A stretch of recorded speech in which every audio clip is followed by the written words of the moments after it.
on February 23rd, Russian President Vladimir Putin gave the order to proceed a military operation on Ukraine soil. This decision escalated the crisis into a new chapter which has been lasting for almost 8 years.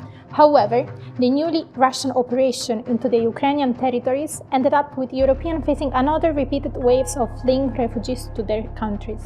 The United Nations High Commissioner for Refugees figures show a drastic, constant increase in refugees number fleeing from Ukraine to neighboring countries, with Poland, Romania, Hungary, Moldova, and Slovakia as main destinations. The UNHCR estimates that if the situation worsens further, up to 4 million people, mainly women, children, and elderly, could leave the country. However, men of military age from 80 to 60 have complied with the ban imposed by Ukraine President Zelensky, who urged them to remain in the country and fight.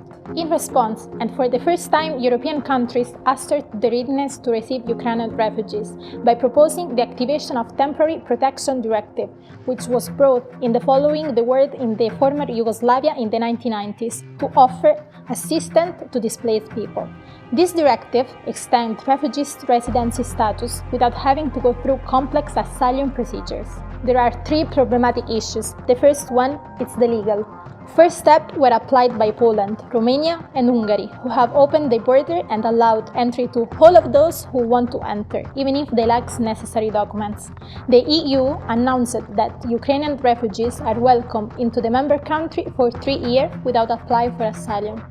The second one is political. The European waves of fleeing refugees is a problem that has not been remedied or solved in Europe.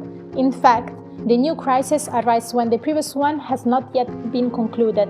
The refugee and migration crisis has significant effects on European politics and illustrates potential political risk, as it might bolster right-wing and nationalist movements. The third one are economic and humanitarian. Europe has decided to invest more in helping Ukraine, especially in defense and humanitarian aspects. According to Joseph Borrell, EU Foreign Policy Chief, EU agreed to send 4,050 million euros as a military aid. EU Commission announced an additional 90 million euros for emergency aid programs to help Ukrainian people. This new humanitarian aid will provide food, water, health, shelter, and help cover the basic needs. To sum up, the refugee and migrant crisis has been one of the most important and divisive issues in Europe politics, and the war in Ukraine will make it deeper, progressive, and handled.